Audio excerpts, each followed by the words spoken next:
ആക്കെ 1 കിലോ പഞ്ചസാര, 100 ചായപ്പൊടി, 1 പേക്ക് ഉപ്പ്, ഒരു 500 തക്കാളി. ആ 1 മിനിറ്റ് ഇപ്പൊ എടുക്കാട്ടോ.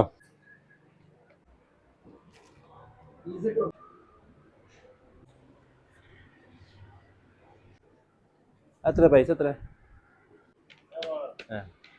300 റുപ്യ ഇടണ്ട, അതിലേക്ക് ഇടണ്ട. ഞാൻ വേറെ നമ്പർ തരാം. പറഞ്ഞോളി. 95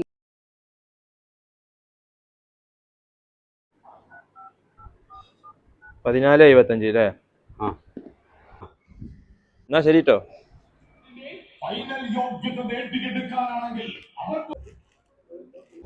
കേട്ടോ 1 ലിറ്റർ വെളിച്ചെണ്ണ, 1 ലിക്വിഡ് വേണം. അപ്പൊ എത്രയായി? അത് രണ്ടും പാടെ 510 റുപ്യ. പിന്നെ ഈ സ്കാനർക്ക് ഇടണോ അല്ലെങ്കിൽ നിങ്ങൾ തന്ന നമ്പർക്ക് ഇടണോ? ഞാൻ ഇല്ലാത്തപ്പോ എനിക്ക് തരാ പരിപാടിയിലെ അത് ഞാൻ എന്തെങ്കിലും ആട്ടെ.